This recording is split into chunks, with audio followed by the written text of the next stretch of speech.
We are living in a time of great disruption. We need to overcome, we need to improvise.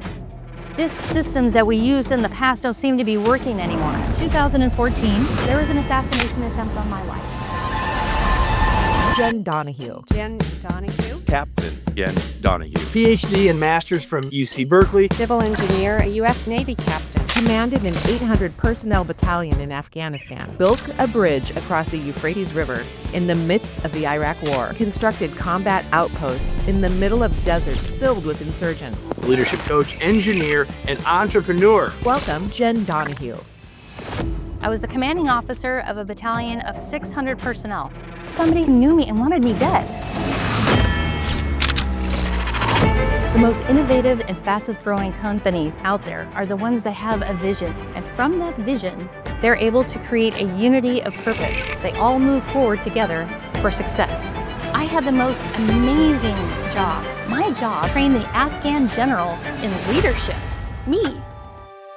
People are looking for you to lead them. You don't have to be somebody that you're not. The Warrior Framework is just not a repeatable system for looking at strategic thinking and creative problem solving.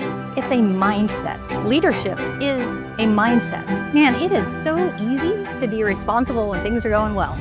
But as leaders, when things start to fail, that's where real leadership comes in. A lot of times when we fail, it's because we're trying something new, something exciting, something that we've never done before. The most innovative companies in the world, they don't wait.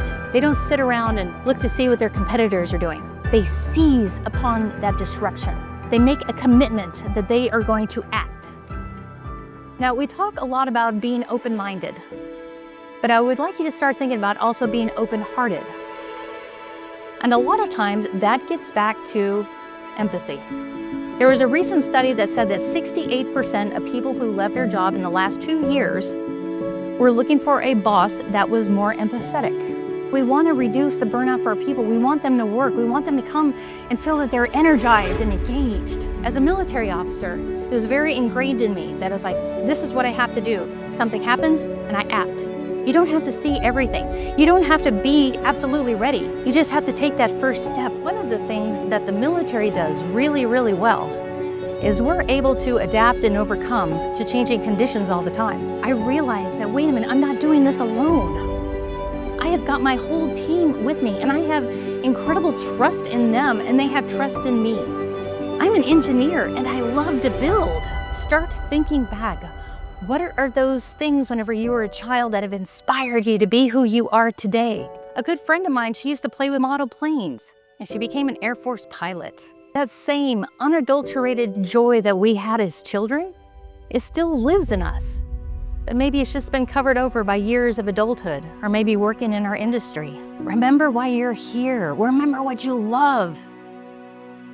Look, do not wait until you have 100% solution. There is no such thing as 100% solution because by the time that you get to 100%, whatever your initial conditions were, they probably changed. Get to an 80% and launch. We have the capability of overcoming all of those obstacles and challenges and changed conditions and disruptions. We have the means to be agents of change. And we have the ability to make things better than they are today. Thank you.